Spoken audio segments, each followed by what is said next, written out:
Welcome to Embodied CEO, the podcast. This is about who you are, how you stay embodied as you grow, and how you step into your next level self all at the same time.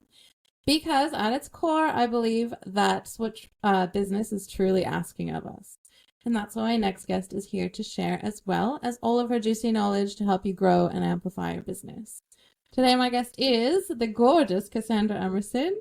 She is a dynamic brand and marketing strategist who works with 6 and 7-figure business owners to define, build, and elevate their brands. This is going to be epic. I absolutely admire this woman. So thank you so much, Cassandra, for being here and welcome. Thank you. I'm so excited about this chat today. We're so similar. I was like, we need to have this chat when we were doing the book launch, and I'm so pumped for this. So amazing. We were actually chatting, and I was in Kintamani in Bali when we were organizing this. Yeah, I know. You're always somewhere. And that's a big reason I was like, fuck, the freedom you've built into your business. We need to share that with the world. They need to know that that's possible. So that's a huge part of what I want to talk to you about today.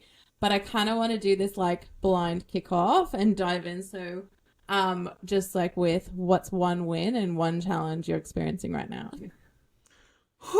Geez, diving straight in. Okay. Okay, I'm going to go with the challenge first. I just feel like, being this one-man band in a way, and I'm like, there is so much to do, and I know that I need to build all this. I've built so much structure. Last year I was building and building, redid my website, build out the back end, but then, clients are coming to me and they want variations of what I offer, and then the system doesn't support it. And I'm just like, there's so many things to do that I need the support, but I also need to know what to tell them to do. And I kind of feel like I'm stuck in this rock in a hard place. So I'm going to just have to take some time and work that out so I can get some uplift in support more to do what I need to do this year. So that's my challenge right now. It's all feeling a bit cray in my world. Win would be, I celebrate my 3rd year into business on the 1st of February. And I'm kind of just having this realization wow, I've done 2 years. I think I've come over that bump of that hard part of is it going to work? Am I going to make it? Is it going to be okay? Am I going to survive? Do I have to go back to corporate? So I think I think I'm having that dawn, that realization that is happening. And I'm pretty pumped about that. That's amazing. And both of those, I think, are so relatable. So thanks for going there. Yeah, you're coming over the hump, and then you got to figure out how to organize it all. And it's holy shit, everyone wants something different. And you become known for something. So then they're like, wait, we want this part of you. And then they're like, but really, everyone wants something different. That's so fascinating. Yeah, I love that. So what season of life do you feel like you're in at the moment? I want to, and my word for this year is fun, because it's been quite hectic for the last 2 years in building my business. And I'm going to segue for a second because I talk about business a lot, but that is me and who I am. And it's actually what I really, really love. So my whole life is mirrored around my business. So hopefully that's what we're wanting to be talking about as well. But it is a massive part of who I am and the way, I know we're digging into this, but building life by design, how I want to live. So for me, the season is I am in my business ready to build more one-to-many, so to help on a broader scale, and also to start having a little bit more fun, to not be spending all my time and energy on my business, to create a little bit more space around having fun moments as well. Mm-hmm. Yeah, fun moments while you're in the moment of doing business as well. Yeah. That's a big focus of mine as well. I'm stepping out into more visibility, but that also comes with I want it to be on my own terms. So let's do the actual business part in a fun way instead of in a dark cave somewhere in your office. Yes. Yeah. 100%. If we're going to do it, we need to do it in a way that lights us up and aligns with how we want to live our life, right? Because otherwise we're going to resent it. So you just can't do that. Yeah. Okay, so from the other day when we did the glimmers of what you have, what came up for you there? So the glimmers are your values that came up, or what's the tracking theme of what came up? For me, freedom is everything. I absolutely do everything around freedom, and also making memories is massive to me. So they're two big points in my life that I always pretty much embody and make sure I'm building everything I do around those two areas. Yeah, amazing. Me too. I can't believe how many like vacations you take or like trips you're on while you're working. Like that's the way that it should be. I know. Well, over Christmas, I booked 3 trips. So, straight like bang, bang, bang. The next one after that is Europe. And it's so funny. I was thinking about it because everyone was obviously goal setting over the New Year period. And so many people, I hear them talking, they're like, oh, it's on my vision board to go to Greece, or it's on my vision board to go here. And I'm like, oh, I'm just going. It's on my vision board to make the money to fund the trip. I just booked the tickets and then I have to work out how to pay for it. Oh, that's genius. Well, that's Yeah. actually great. That's how you like stretch into the next space, I guess. So that's how Yeah. you get that embodied next level. Yeah. Love that. Well, what other motivation is there really? So is there other things that you that motivate you? Like if you weren't able to go on a trip, what would motivate you to do your business? To go on a trip. No, honestly, it is everything. I really love what I do, and I also love the process of building a business. So it's been really exciting over the last 2 years of seeing what's happened. And I always think about some of the people that are ahead of me. There's Beck Miller from Health with Beck, and Brooke Valinovich, was Social Club Community. And I just see like how far they've come because, they're obviously like, that 5-7 year journey or so, or even Steph Gorton, my business coach. And what's really cool and what I always remember and remind myself of is that just keep taking steps, because at some point you will look back and go, oh, wow, I've done all of that, And I think that makes it super exciting. So over the last 2 years, I've built and grown so much. When I first started my business, I was doing brand management. So I was doing everything for the clients for a set number. And then I knew when I started my business that I would have to walk the walk, to talk the walk, to teach the walk. And I knew that was my trajectory.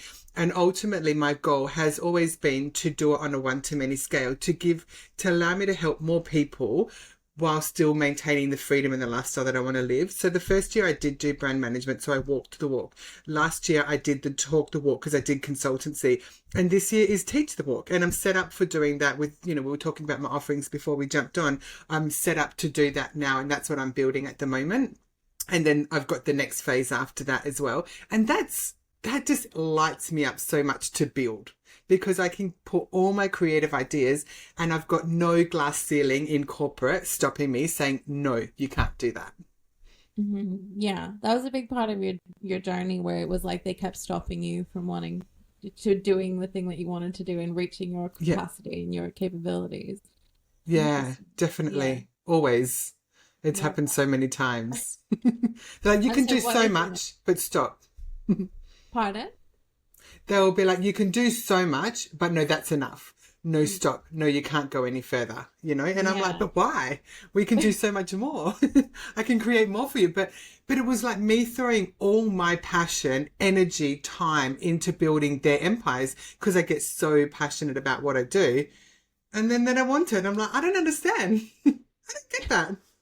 That doesn't make sense. Yeah. Yeah. So what drew you into doing what you do, essentially, in the beginning? I think I've always been in this space. I probably just didn't really know about it. From a young age, I was in this kind of space, but through university, I did marketing and management, and I never really knew like kind of that path, but I've always loved marketing. I've always liked management as well. I've always been the manager, the boss. Even in kindergarten, I had to run the little kindy store. I'm like, no, I don't want to be the customer. I want to run it. And then building brands, like my mind is very entrepreneurial by nature, and that is my creativity. I can't paint or draw or do anything like that. I do love colours and shapes and things, but that is my source of creativity. So it's kind of just been an evolution. Brand, the way that people are starting to understand it now, hasn't been around that long, because it's been sitting under the umbrella of marketing. So it's really starting to come out into its own space now. But I just think it is how I think, it's what I do. And now I just actually get to do it all the time as my business. Yeah. And like that's kind of how you're wired. Like when we first started talking, I was like, "Oh, you're wired a little bit like me," and we can talk about this weird direction of like when I see a person, this is where I see them going and how it should look, and like a Yeah. little strategy that comes in from the back end that's like unexpected and so Yeah. interesting. Yeah, Yeah. I do it all the time. So why not get paid for it? 100%. So actually, what was one of your favorite brands to create? Love to know. Oh, gosh, there's been so many.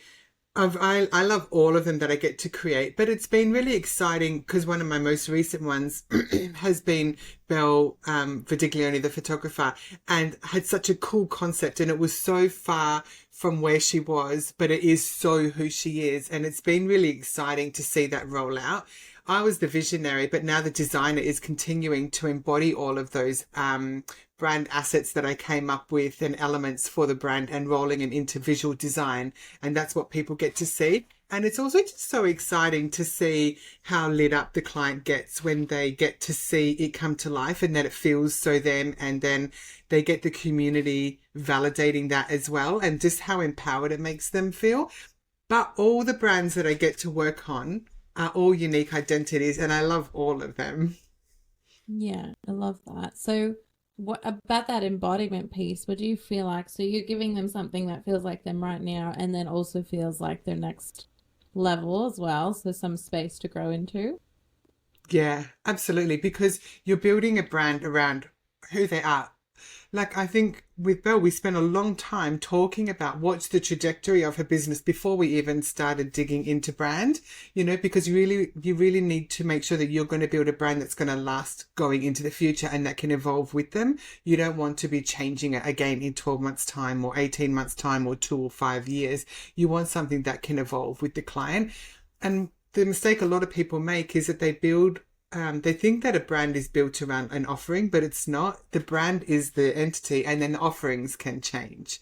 But the essence of who that business is, or that brand, or that personal brand, that won't change. It will evolve, but it won't change. I wholeheartedly agree. I always feel like it's like if you can either create one that's kind of like a mask and it's like away from who you are, and then it just doesn't feel good, and you kind of end up in. I feel like that ends you up in this burnout place because you start to structure things in a way that doesn't feel good as well behind the scenes, and then if instead build from the inside out, then it just evolves Yes. with you as you evolve. It's so cool. Yeah, absolutely. Love it. Amazing. So, like the people that you work with, what do you think is like their biggest driver for wanting to grow their business to the 6 and 7 figure level? Because like you spend a lot of time around this, and you're there, or you're almost there, or you're farther ahead even. I'd love Yeah. to hear your thoughts. I just think everybody wants to, and what I hope, and this is why I build brands, is that everyone wants to kind of live their best life and they want to do something that they love because we all have to make money. But if we can do something that is easy, natural, enjoyable to us, then we're actually leaning into living a life that we want to live. Because I remember in working in corporate, and it would get to me all the time, a week would go by and it feels like Groundhog Day, and I couldn't tell you anything unique about that week, what was special, something that I did that was memorable. And I think that's wasting life. I just don't get that, but it happens all the time. So at least as business owners, we get to do the things and build what we want and steer the business in the direction that aligns with how we actually want to live. For some people, that might be spending more time with family. For me, it's being able to travel the world and to be able to make memories and do the things that actually light me up. Because I unpacked this recently with a friend because I was trying to understand something about myself, but I have this insatiable thirst for learning. And when I'm out there traveling, it's not just to see amazing new places, it's to expand me. It's expand how I think. It's to give me new experiences, to challenge me. When I rocked up in Mexico this time last year, I was like, okay, because I travel by myself and I'm like, here we go. I've never been to this country before in my life. I've got to work this all out. And it was a whole vibe. Like when you land in the airport and it's like rah, rah, rah, rah, rah, with all the noise and the people, and you come out and then everyone's like whoosh, like on you. And I was like, okay, how am I going to get to my place where I've got to go? And I had to find this bus and get a ticket and get on this bus and find out where to get off and walk around these streets. But I never feel more alive than in that moment. I totally agree. I had that experience in like Thailand and Bali. I was like, I don't even have a phone that works here, and need to get on this random bus and go for like 12 or like like an hour, and you're like, are we going in the right direction? How exciting. Like, I love it. I'm like, oh my Yeah. gosh, this is so uncomfortable and I'm so alive right now. Like, I remember one time I got to Portugal. I have no sense of direction at all.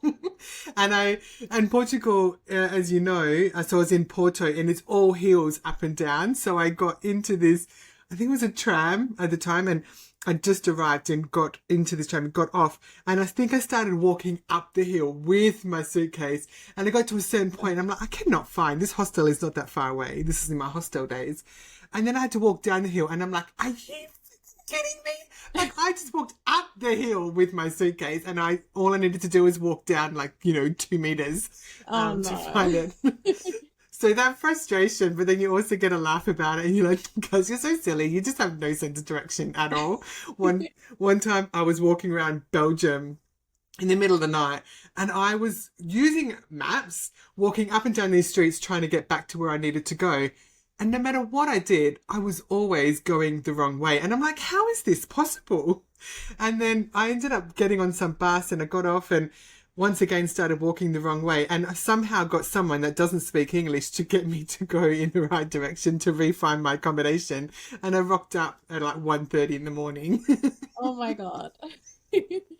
Well, yeah, those are what grow you. And like, if you're not getting lost in a city, like, what even are you doing? Oh my God, if you ever see me, just know that I'm lost. If you ever see me somewhere in the world, just know that I'm most probably lost. Yeah, that's the way to do it. Like, I found like the best gems when you're lost. You're like, oh, what's this random alleyway? Like, who is this person in this like cafe that I can randomly talk to? And then you make friends, and yeah, it's so good. But love that story. So, when you travel, do you do a lot of work while you're traveling, or how do you balance the two? I do. Yes, I'm still learning that. So as glamorous as it sounds, and everyone sees me always traveling, and I'm literally about to leave now for 3 weeks. I've got Bali, and I come back, and I'm here for a few hours, and I go straight to Byron Bay. I'm back for 4 weeks, and I go to Thailand. But it's so disruptive. So as glamorous as it sounds, it's really disruptive. So last year I did restructure my work days so that Monday and Friday are my business days. So I will try and travel on them, although when I go to Bali, I'm traveling on a Tuesday, which isn't ideal. YOLO flight prices, etc. But I do try and make sure that now I travel on a Monday and a Friday. So that leaves Tuesday, Wednesday, Thursday for my client interfacing days. And then it is really hard. When I was in Gili Tea, so I stayed in Bali for a month in September, October, and I got over to the islands and it's amazing. And I went to go lay on the beach and, get some sun. And I felt so guilty and I couldn't switch off. I just didn't know what to do with myself. I was like, oh my gosh, I don't know what to do. And I ended up finding a novel, like in one of the places somewhere, which I started reading. And I was able to switch my mind off for the first time. And I don't think I'd read a like non-fiction book since I started my business. And I'm a massive reader, but I'm always listening to podcasts, training courses or reading business books. So yeah, it was really hard. So the biggest thing is trying to balance working and then also, especially if you go somewhere that you haven't been before, sightseeing. So I think when I go to Europe this year, I will actually almost try to be mostly off for 6 or 7 weeks. Oh, nice. Yeah. You'll probably, if you just take enough fiction books, maybe you can turn all the way off. Yeah, I'll probably work on my business, but I will be really conscious around how I'm going to do it or manage how much I'm going to deliver or whatnot, which means I'll be building a lot in my business in the first half of the year. But it's really hard because, there's always work to do. You do love doing it. And then sometimes you sit in this middle of kind of a little bit of resentment because, you want to be out doing the things, but then you should be working in your business. So I don't have all the answers to it yet. I'm still trying to find strategies around how to do it. Like I remember when we were doing a Greek sale, not last year, the year before, and I had like 12 girlfriends that I'd organized to come, and I'm like down this side street. They've got photos of me on my laptop, 7 a.m, quickly like doing all these emails and stuff before we headed out on the boat, because there was going to be no internet really for a week. Yeah. And then you can't turn off if those emails are needing to go out, so that's right. But That's right. I guess you never really have the answers. You just need to practice, and it's probably like similar to like regulating your own emotions. It's like regulating that ungrounded feeling maybe while you're traveling. It definitely brings out that like, where am I, who am I, what's going on? Like, how do I get back to the center space? How do you do it?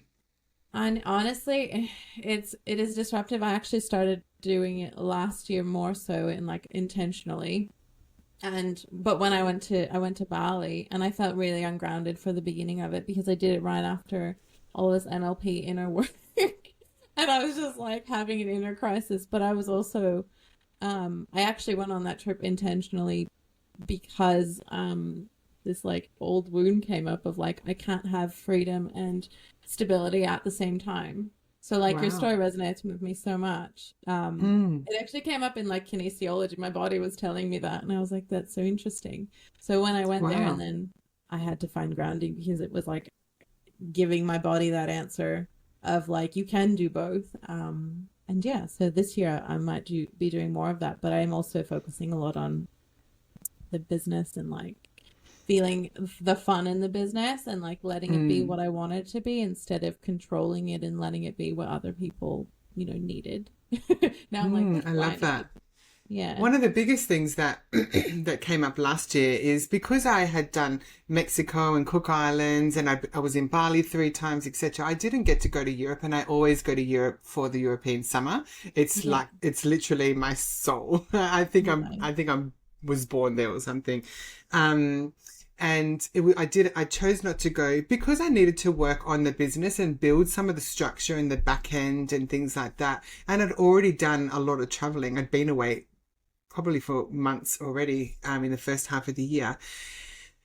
But I really struggled between staying here and doing the work on the business. But then the other part of me is just like, YOLO, you only live once. Like, you're missing out on making memories. You won't get this time back. And I'm so very conscious about time is the one thing you can't get back. You can always make more money. So who cares? Just pay for the trip, just go. But I also kind of needed to set some more of that foundational work in the business to grow and establish myself. And being away, yes, you can work and things like that. It's just not the same. It is still disconnected. So it's a different type of work.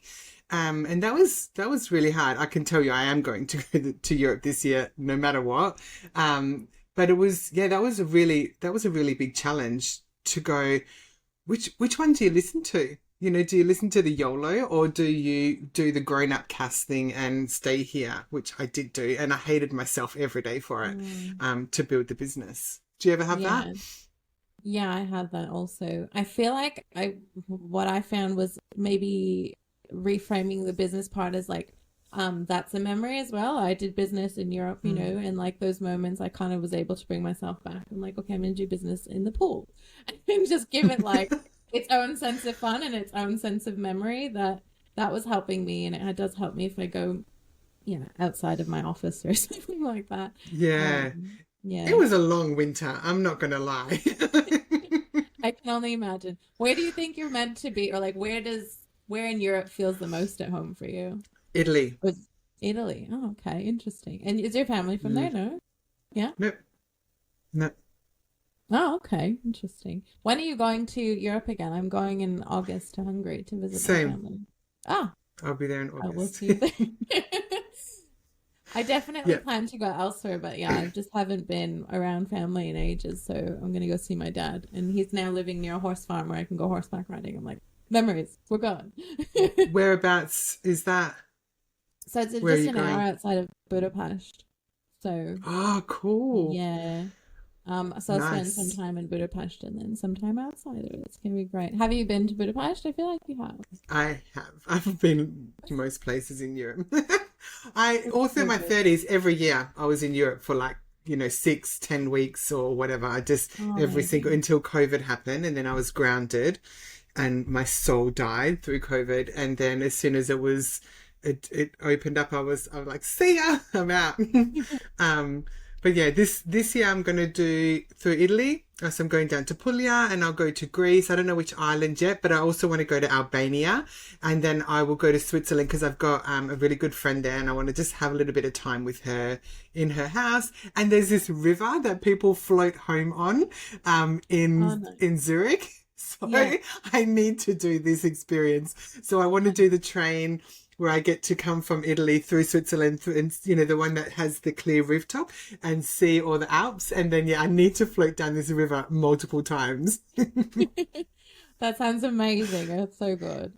Can I ask her what like drives you to keep going to the next country and the next country? It's that discomfort that you want to put yourself in, because Yeah. COVID, when you said your soul died, like my soul died a little bit too, and I was like, I don't really know where I want to go next.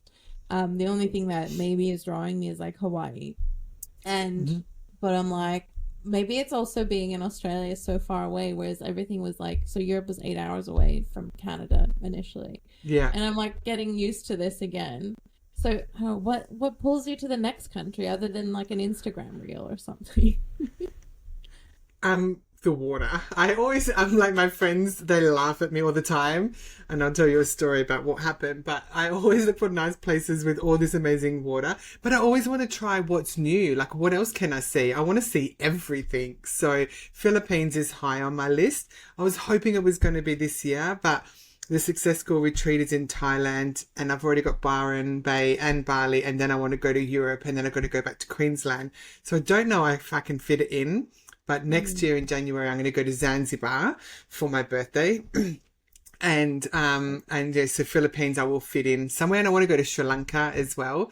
But it's always just about what's new. But I do get drawn to places by the water because I'm an absolute water baby, and I'm all about summer. So if I see a picture with nice water, like in Japan, I'm not interested really, but I saw that there's some island, and then they have really like amazing water and beaches. So then I want to go there. That's what I saw too. I was like, oh my God, they have beaches. I didn't know Japan. Yes. Yeah. I Yeah. want to go there for that reason too. Oh, so cool. When are you Like going? I Next could year? see the other parts, like at some point, but that's not gonna be my first go-to. Like India is not on my list, to be honest. Mm. Um, They have that doesn't beautiful water really, as well. There's beautiful beaches yeah. there. Yeah. I think I'm really worried about the poverty and the animals, and I really struggle with that. Like when I was in Marrakesh, like seeing all the really skinny cats. I walk around feeding all the animals all the time. I walk around with, Mhm. I literally in Greece, I buy a big bag of dry cat food, and I walk around and wet cat food, and I feed all the cats. Oh, that's so nice. And a good way to do it. Sometimes I sprinkle around like flower seeds in like dry areas. That's my version of that. I'm like, it's so dry here. Please grow. Um, that's so cute. So before you were an entrepreneur, you were doing corporate, and then in corporate you were traveling heaps as well. You're taking lots of Yeah, time off. Yeah. I When did. Yeah. yeah. Sorry, go ahead. Oh no, I was just saying I did. I did big long trips all the time.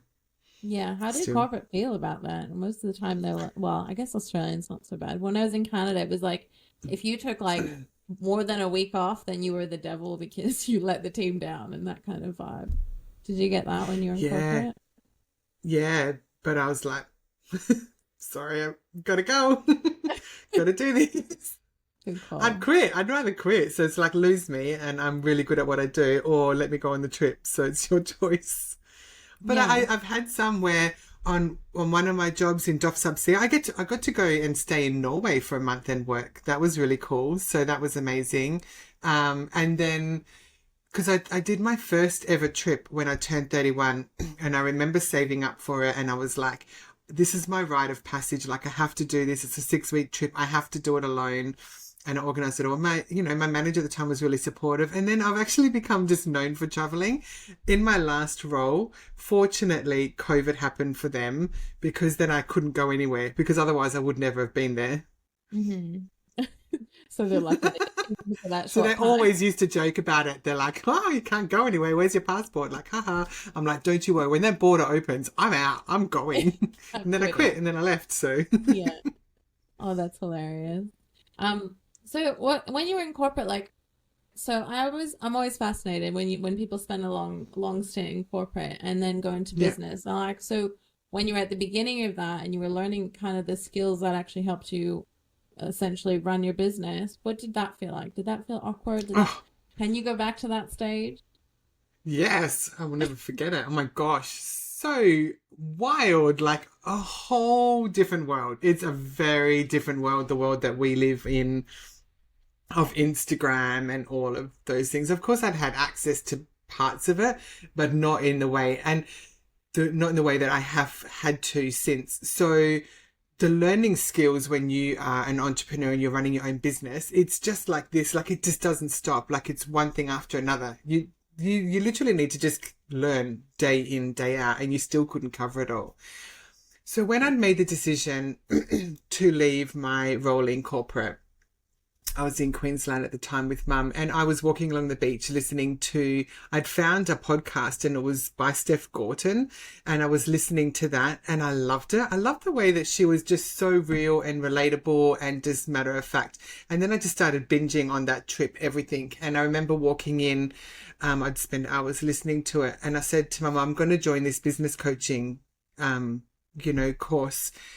And I was buying my apartment at the time. And so all my money was going into trying to make sure I could save an 80%, a 20% deposit so I could avoid lender's mortgage insurance.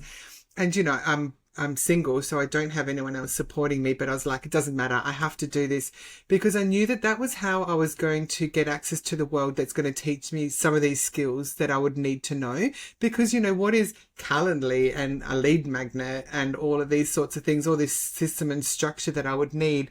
How was I going to package up an offer to sell it? How was I going to sell it? How do I use Instagram properly?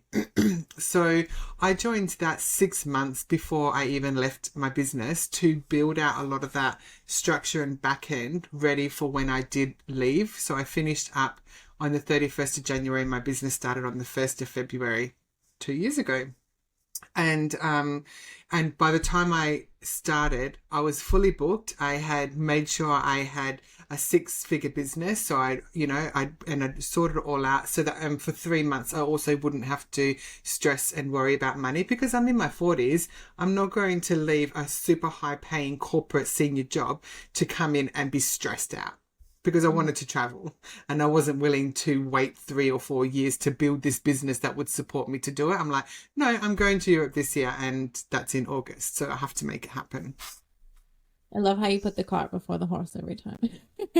So cool. Do I? How did I do it there? Oh, I'm going to Europe, so I'll just have to, is it that one? Yeah, that one. I'm going to Europe, so I'm making the money to do it. I'm quitting, so I'm making like the I don't know, the clients happen type thing. It's really cool.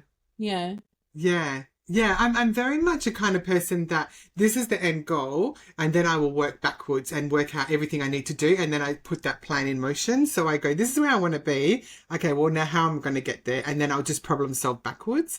And I didn't realize that that was kind of something quite unique until someone told me. They're like, no, I haven't. One of my managers at Lavin, the law firm, she says, I've never really seen someone that, go, I say, this is what you need to do. And then you would be able to work it back and implement it within a time frame and make it happen. And there was no, it may or may not happen, like it would happen. She goes, I would know that if I asked something to be done, it would be done the way it needed to be done. Mm-hmm. So I guess I just applied that to building my business as well. That's a really cool, like, vision tool to have, like a natural, really incredible. And that must be probably what you apply to your branding as well. And that just brings it all together. Yeah. I love that. So, well, like from that, what kind of person do you feel like you are at your core? Like below the CEO, what are you at your core? Like you are the go-getter clearly, but maybe even before you started your business, what was your baseline when you're alone, for example? What was that? Wow, that's a big question. I don't even know how to answer that. Wow, what am I at my core? I am the kind of person that if I want something, I will make it happen and I will find a way to get there. I kind of don't take no for an answer. So I'm like, if you say no and I don't agree with that, and I'm like, okay, well, that's not really going to work. So I'll just like keep workshopping around it to get what I want. But a big thing outside of all of the corporate stuff and whatnot is my love for people and connection. And, I love deep conversations. I love learning about people. So I love nothing more than people watching or getting to meet someone new and to unpack their story and to learn about them. I also love bringing people together as well. So that's a huge thing for me. What else is there? Family, obviously I said making memories is a big thing to me. The freedom is a huge driver, but also being able to use my creativity. When I was making the decision to leave my corporate job and I was like, well, what do I really want? Like, what matters to me? And it came down to freedom, but it was creative freedom. So there was no limitations on what I could or couldn't create anymore, because I was constantly being told, like, I would have some amazing idea, but like, no, you can't implement that. No, someone else is going to do it. I'm like, I need to do it. Like, it's my idea. Financial freedom, so that I could do what I want. So it's not about having money in the bank. It's about being able to live the life that I want and how. And it is getting more expensive the older I get, because I want the nicer hotels. I want to do all the spas. I want to have the nice dinner places. So it's definitely increasing with age. It is location freedom and it's time freedom. And there were the four things that I was just like, this is what really matters to me. So it does still all center around that, but it is time, freedom, money, and creativity. Yeah, I love that. So going to rewind slightly. So was there like a harder season or a harder moment in your business that you could reflect on? As I'm curious. I think woven throughout, and it's probably subsiding now. Like, as I said, I'm coming into the third year now, but the imposter syndrome was huge. Like, so I wouldn't know if that's a season per se, but rather than just something that you have to carry, learn to manage and live with, and to still keep hitting the strides and making the runs regardless. And that's where being in a coaching container, and I still am even now, is really important, to be surrounded by a community of people that can uplift you and that believe in you and support you, because it's just us getting in our own head. But I've, over time, in this amazing world that we get to be in, people like yourself, etc., where you do all this deeper work to really start to unpack, well, what is imposter syndrome? Well, what does it mean? And why are we having it, rather than just embracing it, actually going, well, hang on, that doesn't need to be part of me. That's not actually true, and it's not going to serve any purpose. So why am I allowing myself to lean in and sit in it? Because it's actually just really destructive and it's not real. It's just a perception born out of our experiences and beliefs and stories that we're telling ourselves. It's not what other people believe of us. That's very true. And yeah, very much like we don't get a chance to reflect on all the things that we've done, I think, as well, because you're in like your own echo chambers. So having that outside perspective of like, look, you actually are doing the things, or kind of like a measurement, helps you with that imposter syndrome, if you can call it that. I find the community that we're in amazing. Like, as time goes on, I get to connect with more and more women and men, building and creating these businesses. And unlike corporate, because I was cut down a lot, there was some really toxic people that saw me as a threat, even though I had no intention of climbing any corporate ladders. It just never interested me. I just wanted to do a good job. But within this community that we're in, everybody is so supportive and uplifting and has your back and wants to go in deep, or, explore things with you. Everyone wants to evolve and grow.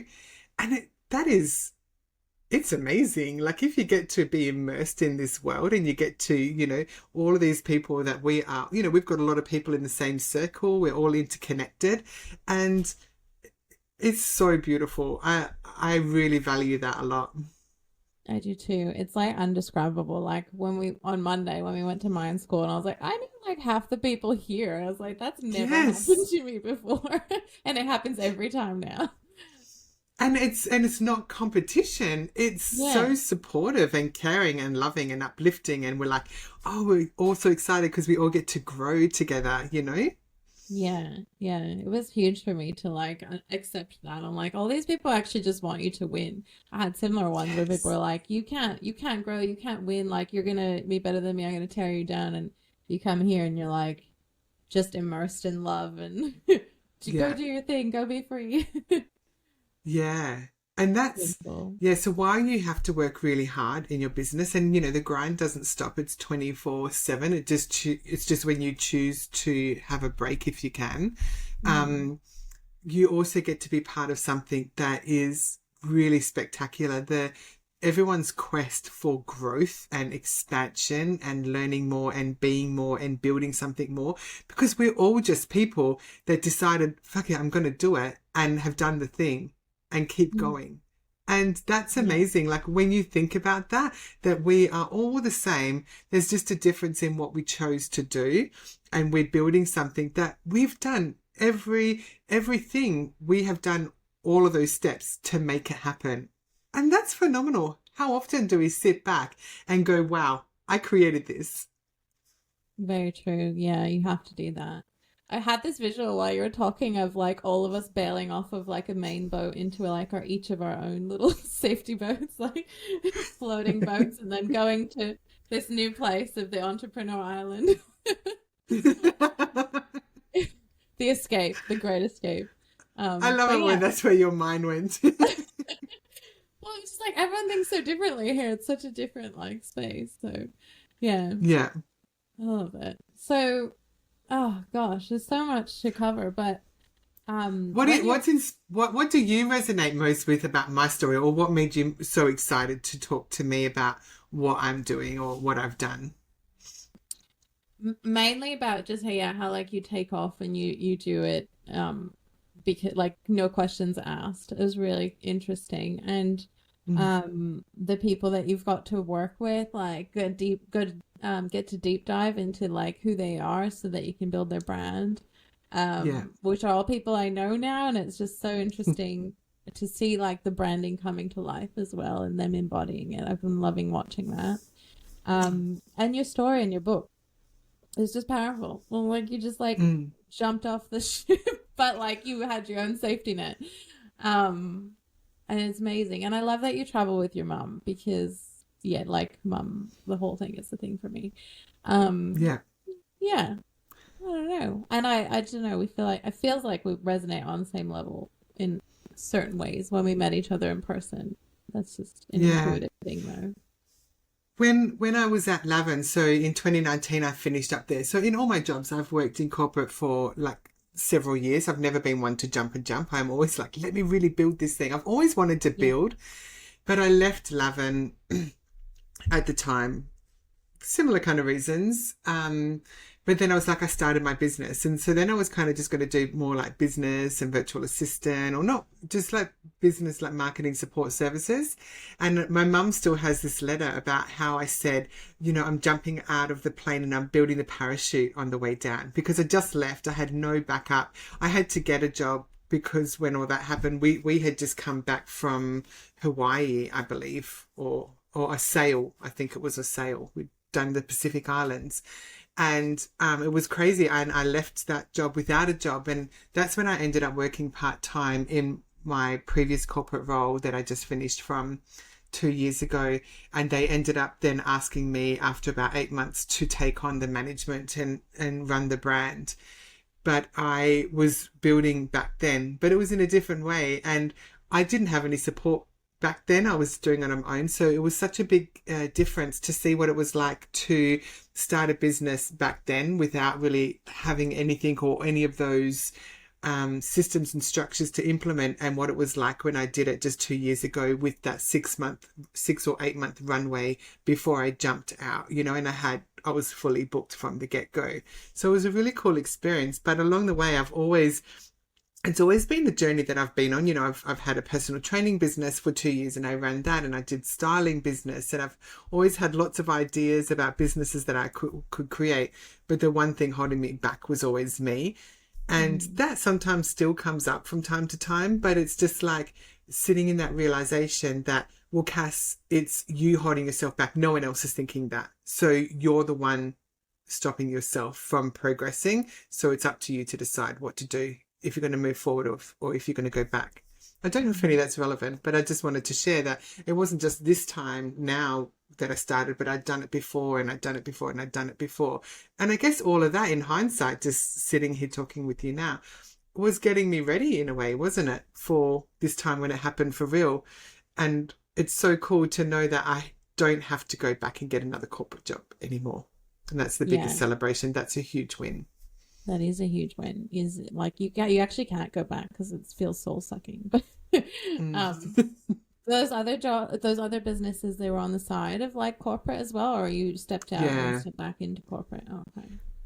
The personal training and the styling were on the side, so I was still in corporate, and I used to run, the personal training. I'd go straight from corporate and go run the sessions and things like that, and on the weekends.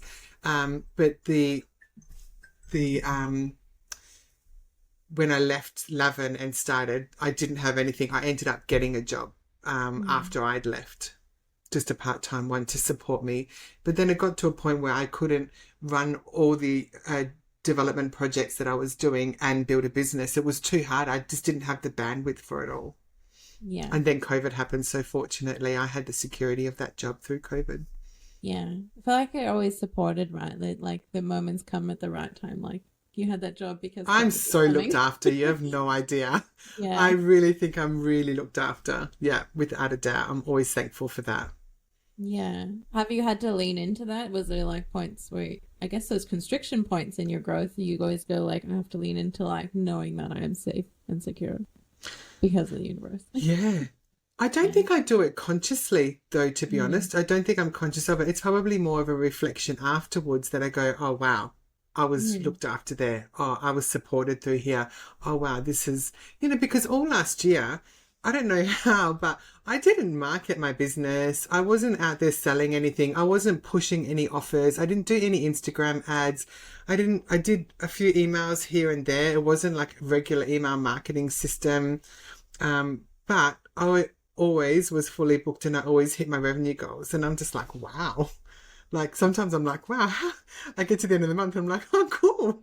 Like I ticked my goal and I don't know how that happened. Except for when I came back from Mexico and I was like, oh, wow, you closed down that whole side of your business and you've just been traveling for a month and you haven't actually built anything. So I guess you better get some, better work out how to get some clients. And then I had to do a bit of hustling to get some work. Yeah, fair. And okay, and then when you are on those constriction points, I just want to go back to that like feeling there. What is it that you tell yourself other than like have imposter syndrome? Like where are you going in those spaces? I think that it's like you can make it happen. I think that's what I say internally, that you've got what you need to do to make it happen there. I think what I do subconsciously is think about all the low-hanging fruit I've got, and then I'll go and activate that. So I always seem to have a lot of people in my world, and I might reach out and push things a little bit to try and get them over the line. So I think that that's what I always do when I need if I need money to come in or something like that. I will go, what's the low-hanging fruit? What opportunities have I got? Where can I create revenue with ease without too much work? And then I also just trust in myself, I think, which not in 100% way because it's not completely there, but there must be an element of that I do. Yeah, definitely. Yeah, just to take that leap and that step and even ask that question or approach the person, you need that self-trust. Love that.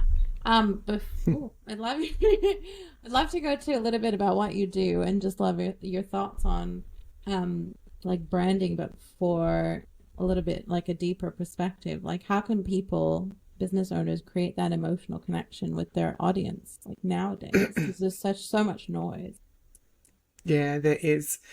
I think what it comes down to at the core, like the whole reason that we do branding is because we're in a world where we need to connect one to many these days. If you think about the olden days, life was a lot slower. The amount of connections were a lot less. So I like to use the example of, imagine in the olden days and we're in all those big dresses or whatnot, we might go to the markets to go and buy eggs, for example, and you'd go to the markets and you've got John, who's your egg guy that you would go, his probably name, would have been like Bernard or something back in those days, something really old fashioned. But you would go there and then he would be like, oh, so what are you doing? You'd have these conversations and you'd be like, I've got people coming over. And he goes, oh, what are you making? You're like, oh, I'm going to make this omelette or frittata things. And he goes, oh, what about also making a cake? So he probably doubles his sales in eggs. And do you know what I mean? Has that understanding and building relationship. And I just think that now what we're doing is using a brand to try and help build a relationship en masse, because your brand is a vehicle to try and connect you to the people. And you do that by trying to get all those, and everyone thinks of a brand as a logo, but that's just the visual element and embodiment of first understanding who you are. So that's that strategy stuff that you and I do at a much deeper level. And then on the top, you go, okay, well, how do we need to package that up? How does it need to look in order to be able to work at a psychological level to have those connections and make people feel a certain way? Your branding is about influencing and shaping perceptions. 100%. That's a great way to put it. I'm just like digesting that. So what's like a common challenge that comes up when someone's trying to align their business and align their brand to them? Like what do they usually face? They don't know how to, they don't understand, and they're not able to communicate who they are and what they do and why. And therefore, by not even understanding that, they don't know how to create a package that's going to embody all of that, to look that way in order to get people to think a certain thing of who you are, because that's all you're trying to do.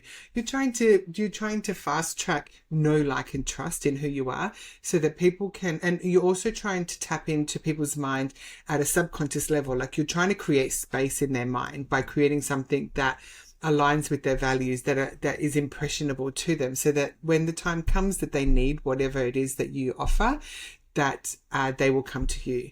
Like, just last week, I had 2 people come to me that I met probably 2 years ago, and they didn't have anything to do or need brand, but when they were ready, they came to me, and I was the only person that they thought of, because they've continued to see the repetition of my journey over and over and be invested in what's happening with me, and they've seen me. So I've obviously carved space in their mind, which is what brand does. And they came to me, and that's amazing. That is the job of building a brand. And, you know, I say the brand is the culmination of everything in the package, and then branding is your brand in action. It's how is it being used to serve the purpose. For sure. Amazing. And then how do you feel they can best create a business that aligns with their lifestyle or the lifestyle that they want? Yeah, know what that is. So whenever I start building brands, the first place I always start is, what is your why? What do you want? Because it's so important, I think, to build a business that aligns with that. But most people don't. They kind of just, a lot of people go into business, you know, to make money. I never did. I went in business to live the life that I want to live, and I needed to make money to support that. And by understanding what is your why and how you want to live and what matters to you and what you value, then build a business from there. So with everything that I've done in building my business and my offerings, I'm always running it through the filter of, does this align with how I want to live? And I will reject offers that don't. I'll be like, oh no, that doesn't work. That's going to take too much time. That's too much energy. That's too much investment. Oh yes, that might get me a lot of money, but it doesn't, it's going to counteract on this side. And so then it just doesn't get a buy-in. So every offer and everything that I, you know, the way I've packaged up my services in my business all align with my why. Yeah. So, but a lot of people just don't know it. They're not conscious of it. And then they're not building a business around it. One of my clients 2 years ago, when we chatted and I asked this question, and he told me this, and I'm like, why wait 5 years? And then later on when I got home, he called me and he goes, I want to change everything that I said. I want to re-change how I'm going to do everything, because you're right. I don't want to wait 5 years. It's too long. People don't value time enough, I think. People just waste time, and they don't realize that you can't get that back. It's the thing that you need to cherish and value and use intentionally the most. Very, very good message. Yeah. That's the only thing that really matters in the end. And it's like those top regrets of the dying as well, right? You wish you did more things, or did more things that felt good and were more aligned to you. So I love your perspective there. So as we wrap up, I wanted to just ask you, what's one belief you now hold about yourself or your life that you never thought you would have believed? Yeah, it's definitely that believing in myself that I can do it. Mm-hmm. Believe is probably one of my favorite words, but it is now just seeing in just 2 years what I've created, and it's a lot. And I got a lot of feedback over the Christmas period around my brand, and, just seeing people book in with me, even though I wasn't working or anything.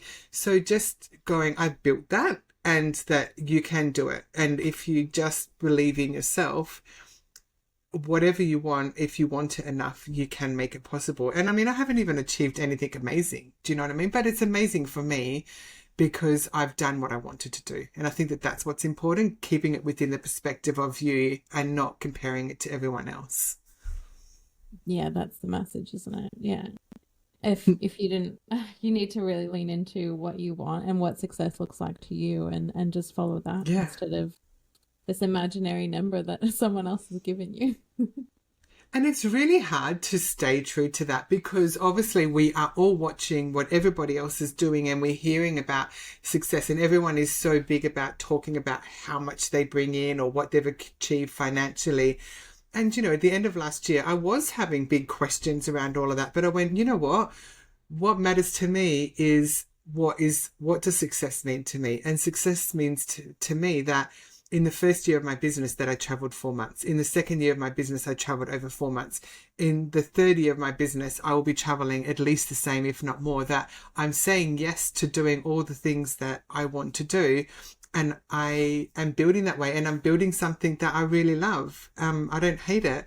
And that matters more than having $1 million business. Because if I did, then I probably wouldn't have that freedom the same. I would be trying to manage all these team members. I might not be in doing the things that I want to do. So, so yeah, I think that that's really important. So those two things are huge. For sure, yeah. So what is your next edge of your like comfort zone, or the next edge that you're kind of walking to reach all that?